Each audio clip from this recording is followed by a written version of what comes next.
Good afternoon, everyone. Ladies and gentlemen, welcome to Brookings India. A good way to end this week on Friday afternoon, a foreign policy seminar on the EU and the many tragedies and crises and potential and opportunities for the EU. It's a great pleasure to welcome Professor Ashoka Mody here to Brookings India, who's agreed to present on his research, on his experience, but particularly on his book, EuroTragedy, a drama in 9 acts. It's a book published by Oxford University Press, whose international, I think the international edition is out. Unfortunately, the Indian edition is not yet out. It's not easy to get the book. We've been trying. There's one copy here in his hands today. Here it is. So, as you see, a heavy book, both in actual weight and in depth of scholarship. And expensive, but not really. It's actually available on Amazon India for sale, the international edition.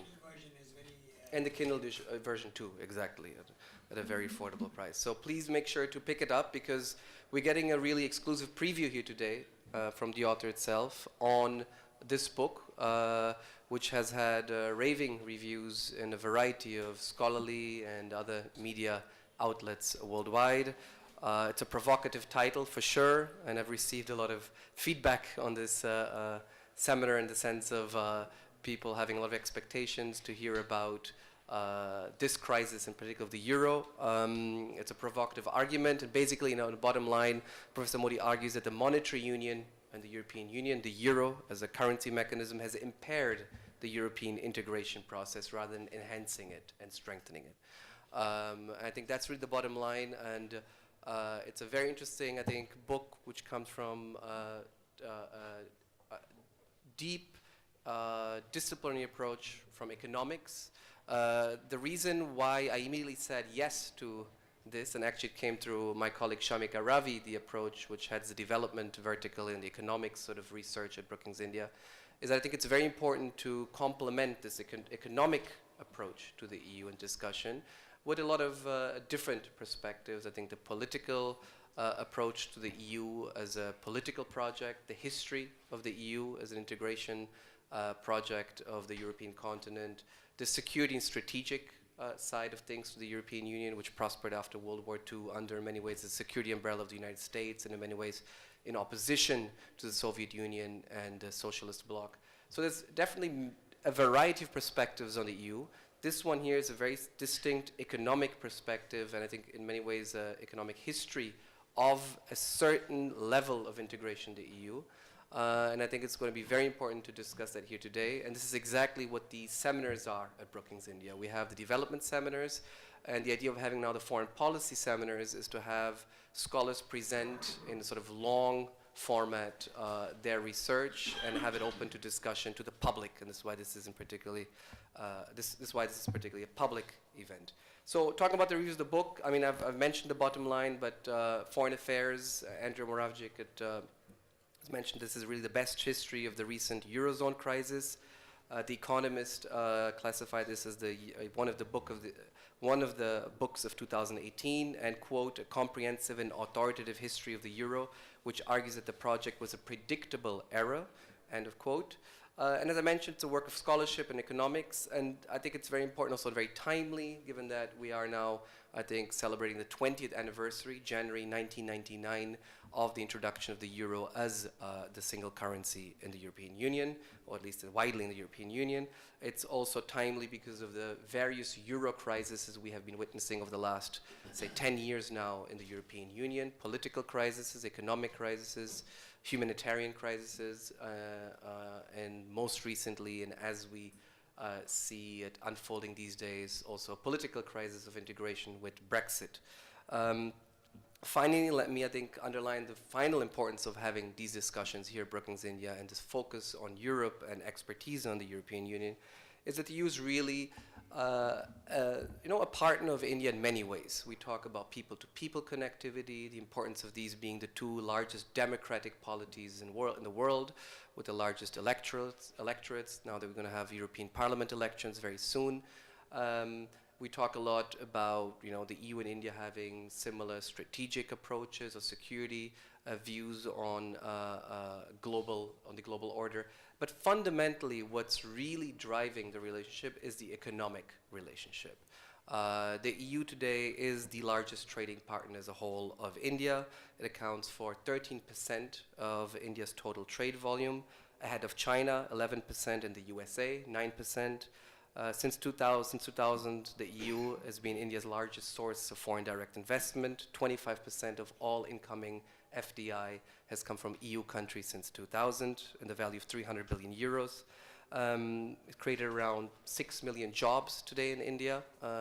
Around 6,000 companies, if I'm not mistaken, from the EU are operating in India. And finally, the European Investment Bank has now, I think last year or 2 years ago, opened up its regional center here in Delhi for South Asia, and has now, I think, invested up to 2.5 billion euros in a variety of sectors of the Indian economy.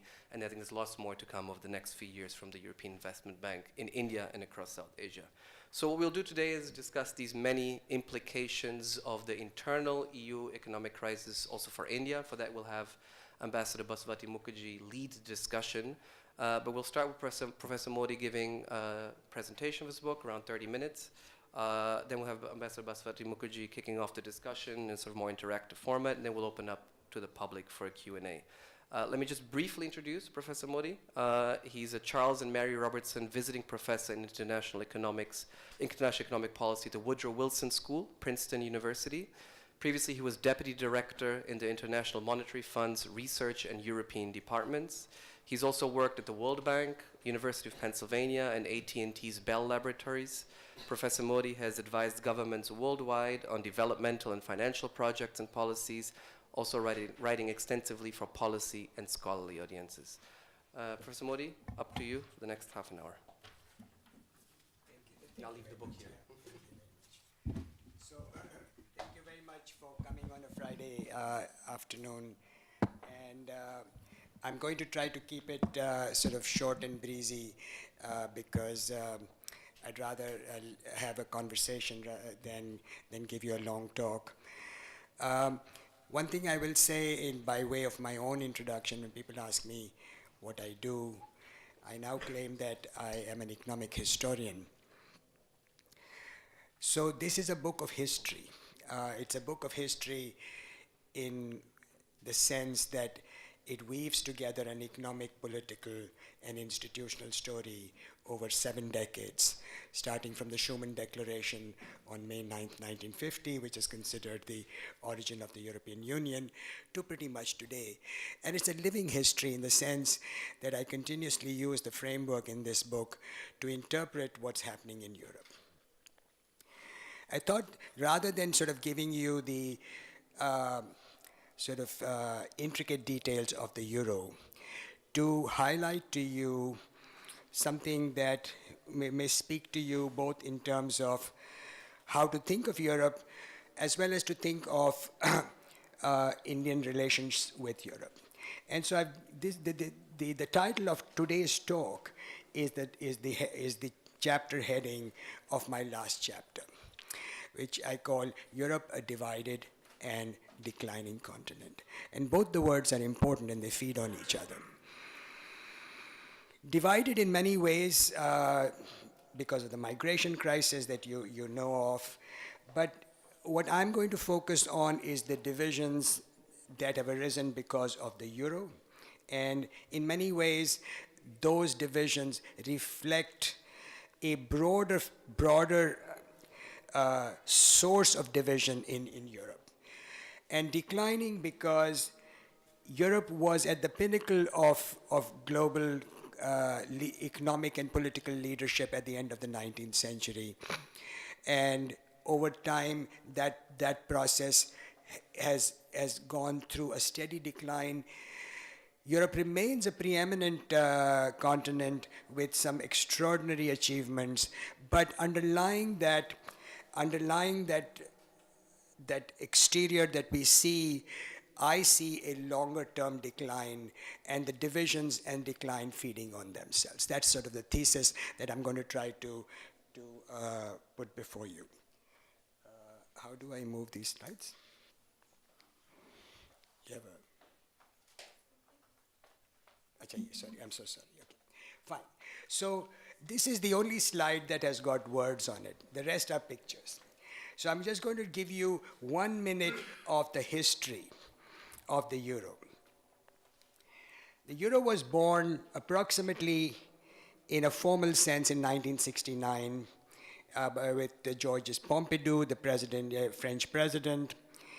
And a Werner Commission report was written in October 70, proposing a eurozone which looks almost exactly like it is today. In other words, the Werner Commission's report in 1970 and the euro that exists today are pretty much the same thing. A guy named Nicholas Kaldor, probably familiar to many of you, one of the great economists of the 20th century, wrote an almost instantaneous critique of the eurozone, in which he said, look, the matter is really quite straightforward. You have one monetary policy for a variety of countries. That one monetary policy will be too strong for the weak countries, will be too easy for the strong countries. Therefore, it will increase divergence. It'll make the weak weaker, the strong stronger, and therefore it'll exacerbate the economic divergence. Sort of very straightforward proposition. No one has ever controverted that proposition in these last 50 years. But then Kaldor added a very important caveat, addendum. He said that because economic divergence will be amplified, it will deepen political divisions. Okay. Very, very crucial point Kaldor made. That the euro, rather than integrating Europe, will cause it to diverge both economically and politically. This was a very important statement because the Werner Commission report said, look, we understand the faults of the euro. A single currency that does not come with fiscal transfers and other safeguards against the divergence is not a great idea. But guess what?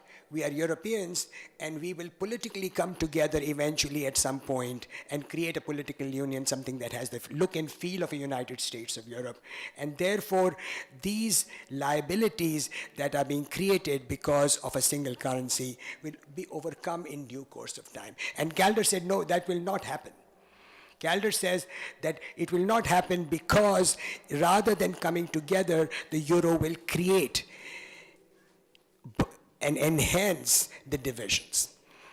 To that the Europeans said, that's all very well, but this notion of nation states is anachronistic and antiquated. The nation state is going to disappear, and the only reasonable way that the world is going to organize itself over the coming decades is through supranational organizations. To that, a guy named Robert Marjolaine, one of the great Eurocrats of the last century, a proponent of the Treaty of Rome, which is arguably the most magnificent achievement of the European Union, which opened borders, said, don't fool yourselves, guys. The nation state is well and alive. Marjolaine is saying this in the 1970s. The shadow of the war has by now receded, but Marjolaine says that the nation state is well and alive, and going to a political union will require giving up core sovereignty in taxation and spending rights, which he says is too profound a change that nations are willing to contemplate. Therefore, the notion that the nation state will disappear is a completely wacky idea. And Marjolaine maintained that till his death in the early 80s, in the mid 80s. That's the background.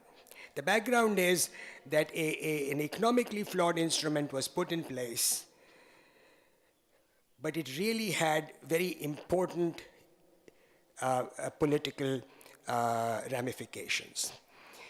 So, for those of you who recognize, this is Helmut Kohl, German Chancellor for 16 years, considered one of the great Europeans of the 20th century.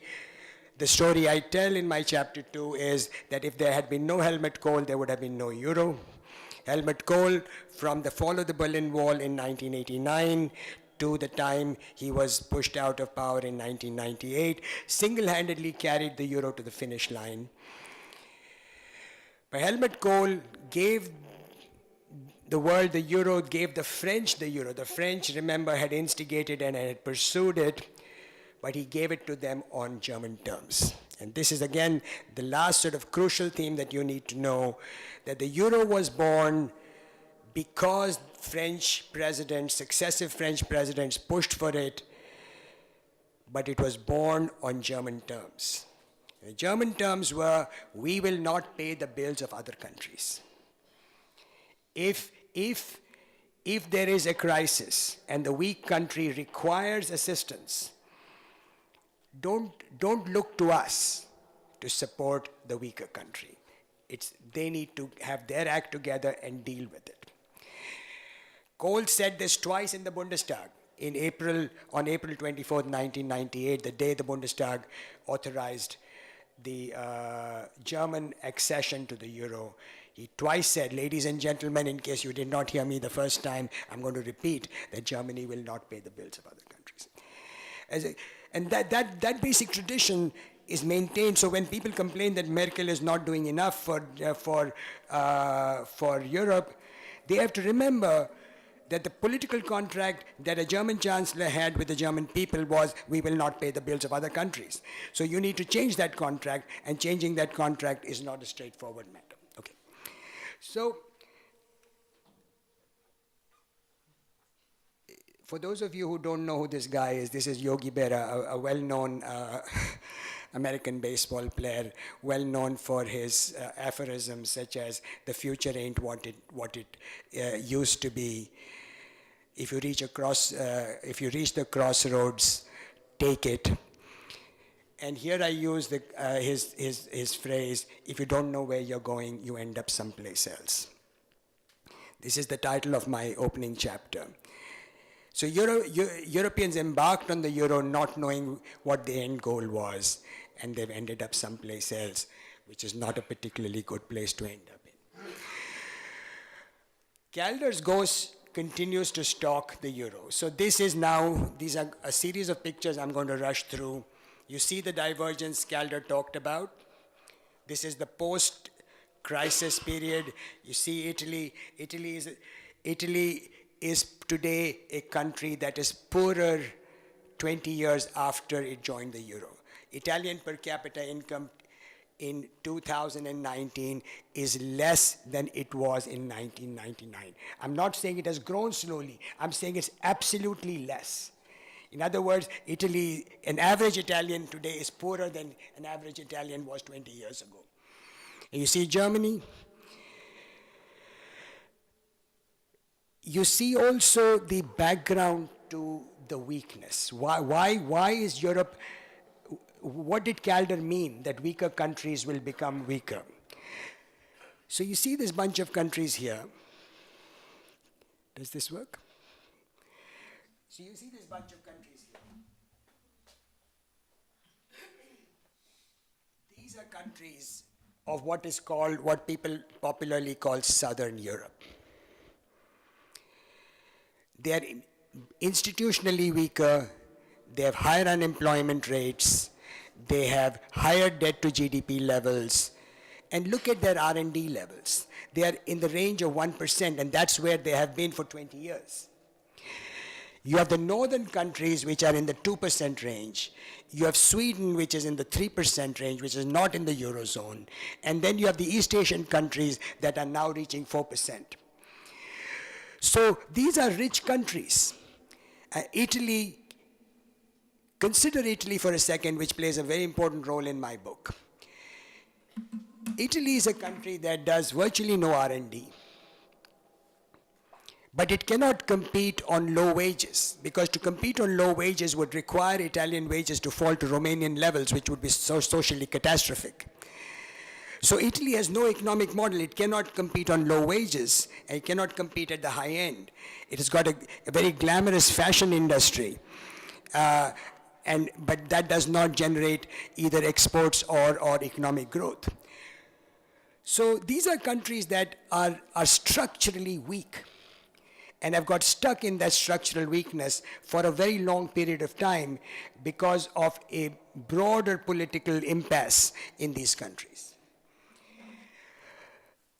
This is basically what Kaldor was saying, that if you have such a diverse group of countries in one single monetary union, you don't just need support in periods of economic crisis. To maintain a political contract for a group of countries like this, you need almost continuous fiscal transfers.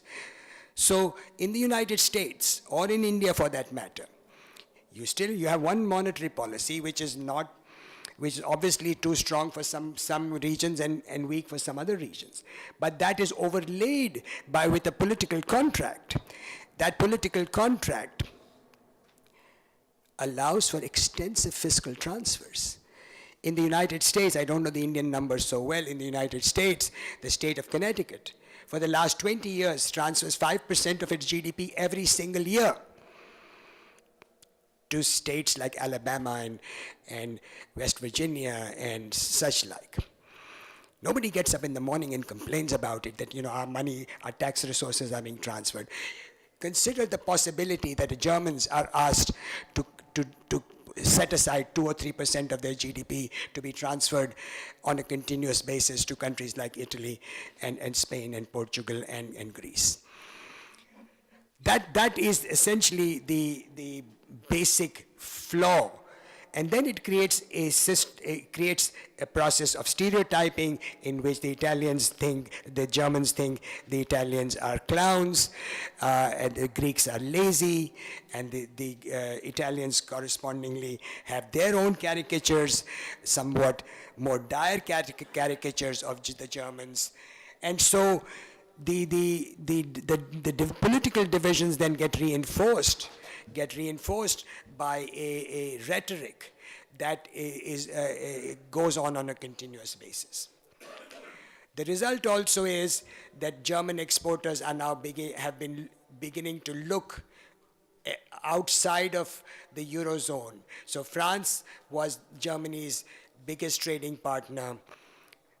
That has steadily declined. The countries which are increasing are Czech Republic, Hungary, and Poland, which are non-Euro countries in Europe. And look at China. In the next 10 years, China is going to become Germany's largest trading partner. Kaldor's ghost also stalks the Eurozone's politics. So this is the period in which Italians were, it may seem remarkable to a lot of people today, but as late as the mid to late 1990s, Italians were the one group of citizens who were most enthusiastic about Europe. That enthusiasm has fallen sharply. So you see the hierarchy over here. Germans have done well. They continue to feel good about Europe. Italians have done poorly, and they continue, and their faith and support for Europe has steadily fallen. Looking ahead, quickly, Greece. Perhaps many of you have seen this chart. This red line shows the depression in Greece, the fall in real output from its peak, which is about 25%, about the same level as in the Great Depression in the United States, except that the US in the green line bounced back quickly, and Greece is still there. What is more important is the loss of political autonomy that Greece has experienced. Because Greece now owes a huge amount of debt to European creditors, the fact that Greece no longer has a bailout program with the European creditors is meaningless, because the European creditors essentially have to authorize every single budget that the Greek authorities propose. You may not know this, but the Bundestag Finance Committee has to authorize the Greek budget before the Greek budget passes. Technically, they will pass it as long as the Greek government. Sorry? You don't believe it, or you're saying I'm factually wrong? I feel you're factually wrong. Right, so we can check it up. You know, I'm very rarely factually wrong on such matters. But if you think so, I certainly know that the German government has to authorize it. You are factually wrong because it's against the Lisbon Treaty. It's not possible. It's not possible. What is not possible? What you just said. It's not possible. But we can discuss it later. No. The terms of the agreement of the debt relief to Greece require the European creditors to give the go-ahead to the Greek budget. The Greek budget cannot pass without the Germans and the French and the Italians. Yes. There we go. That's correct. Okay, fine. So you're okay with that statement? Yes. Good. Fine. All right. So basically, the Greek parliament will mainly rubber stamp decisions made in Berlin, Brussels, and Frankfurt. Therefore, in my language, Greece is effectively, over the next 20 years, an economic colony of Europe. It has basically no political autonomy. The ECB has reached its political limits. This is a longer story. I'm going to rush through it.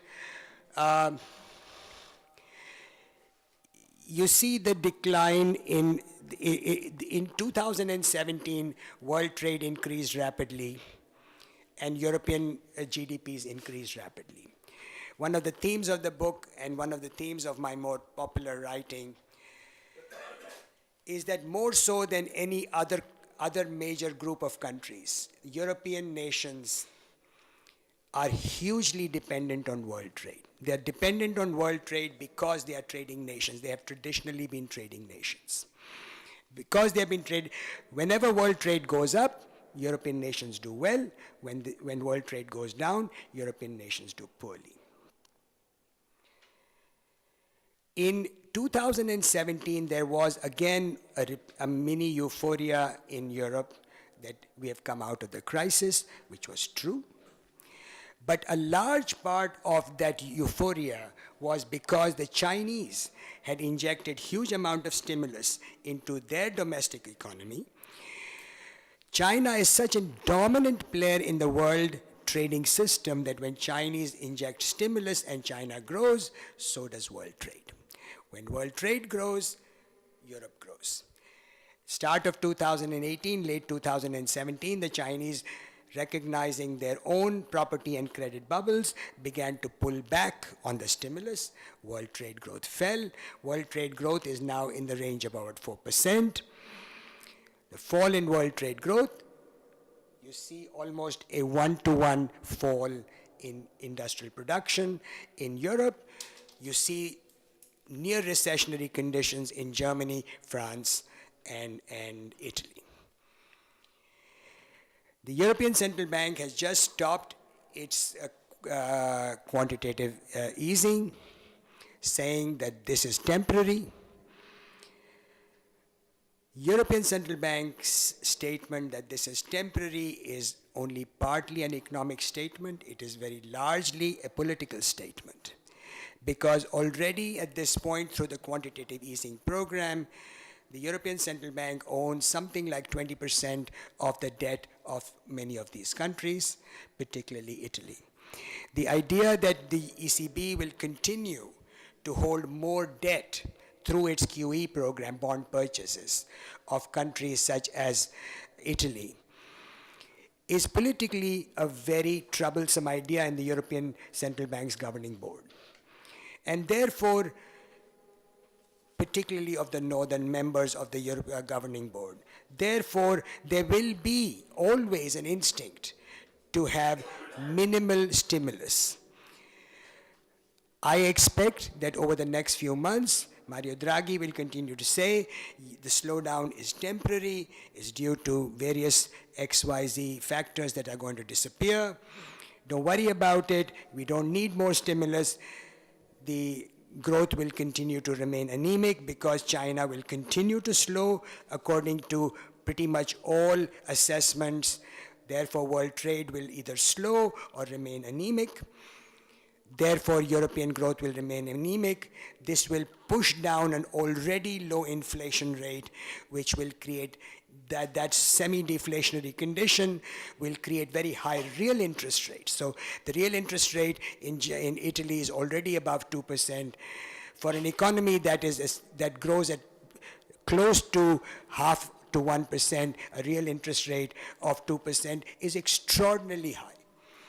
This is, again, the Kaldor process working. Weak country, low growth potential, will experience high real interest rates, which will keep the growth low. Therefore, I expect that both the economic and political tensions in Europe will increase over the course of 2019 as growth remains anemic, and you will see more manifestations of that. Very quickly, just one chart on Italy, because Italy plays such an important role in the book. The Italian lira before the euro, you see that's vis-a-vis the Deutschmark, depreciated, as you can see, enormously. This was a period in which Italian productivity growth was falling, but was positive. In other words, even with positive, though falling productivity growth, Italy needed the continuous crutch of a exchange rate devaluation. In the post-Euro period, by definition, the lira is now fixed against the Deutschmark because that's part of the euro. But also, the euro itself, despite its ups and downs, today has almost the same value as it had relative to the US dollar at the start on January 1st, 1999. Therefore, the euro is fixed, has been relatively fixed to the dollar, which means that the lira, now hidden inside the euro, has been fixed relative to the Deutschmark and to the dollar for 20 years. This is a period in which the green bar shows you Italian productivity growth has been negative. Italian productivity growth today is about between 10 and 15% lower than it was in 1999, and Italy has not had the benefit of a exchange rate depreciation over this period. This is essentially why I call Italy the theater of EuroTragedy. There are many people who will say, well, the Italians should have gotten their act together and countered these tendencies.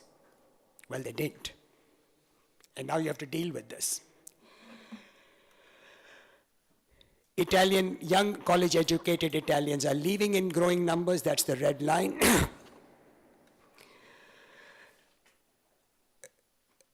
The sovereignty barrier quickly. So during the course of the crisis, there was some discussion about how, despite all the differences, there's something called a Franco-German relationship and friendship that will come together. Even if you don't understand French, and neither do I very much, you see the relationship between Nicolas Sarkozy and Angela Merkel. This has become the traditional relationship between Germany and France. And then comes along Emmanuel Macron, who is considered Europe's savior. This is the Economist cover soon after the election of Macron. And then you see here, I have a long comparison of Matteo Renzi, the former Italian Prime Minister, and Emmanuel Macron. They were both 39 years old when they became heads of government. They both apparently appeal to a younger crowd, spoke a language that would appeal to a younger crowd, but were essentially part of an old established oligarchic political and economic group. The latest poll, which I have not got here, shows Macron up by a couple of percent. Like Renzi, who announced a referendum and then accelerated his slide, Macron has just recently announced not a referendum, but a public consultation process that is going to suck him into day-to-day politics of the so-called Yellow Vest movement. One theme of the book, just let me go, go back here. One theme of the book is that there are no saviors. There are only very rare moments in history when an individual can change the course of history. Such a moment occurred in the 10 years after the fall of the Berlin Wall, when Helmut Kohl, in my reading of the history, did change the course of history. He acquired an extraordinary executive power and was able, therefore, to override the political process. He ignored the German public's view on the euro, which was deadly opposed to giving up the Deutschmark. He ignored his ministers. He ignored the bureaucrats. And he pretty much did what he felt he needed to do. There is no other player in the last 70 years, in my reading of this European history, who is not beholden to the forces of history. The reason Macron is falling is Macron does not understand the forces that are shaping French history, the French decline. His insistence on going back to a discredited model of growth of trickle-down economics, with the phraseology of we need to create jobs, which is sort of, in George Lakoff's metaphor terms, sort of a legitimization of trickle-down economics, is essentially what is caused the Yellow Vest movement. There's a group of people who for the last 25, 30 years have felt left out, and to try to override that historical process through some kind of technocratic gee-whizzery does not work. There are no saviors is an important lesson, because this is something that we clamor for, but the search for saviors is in a sense a failure of democracy, because the claim is that the democratic process itself is not able to deliver the change that people want and need, and that therefore a savior is needed. Last slide. This is the declining part. You notice over here that in 1995, German patents registered in the US Patent Office far exceeded those of Korea. Today, that relationship is inverted. In the next 5 years, China will catch up. Notice France and Italy for the last 20 years have essentially remained flat. Behind these patent numbers lie R&D investment. Behind that R&D investment lies education. Today, Chinese universities in science and technology are amongst the top universities in the world in science and math citations. In that list, the list of top 15 universities in the hierarchy of science and technology, there is not one single European university. Not one university. Even if you exclude the science and technology, if you look at just the rankings of universities, the two top-ranked Chinese universities are ranked higher than any German university. So this patent is not a sufficient statistic, but it is a very good metric of the technological lag. Essentially, European nations have invested in, and often brilliantly, in an old technology, car industry, engineering excellence. And along with that, there's a network of apprenticeships and so on, which has served it very well. The German economy has been resilient for a long time. But today we are going through a very rapid transformation in which the nature of research and the nature of education, the nature of technological process is changing. And these old countries, and I use the word old in a respectful sense, are struggling to adapt to that change.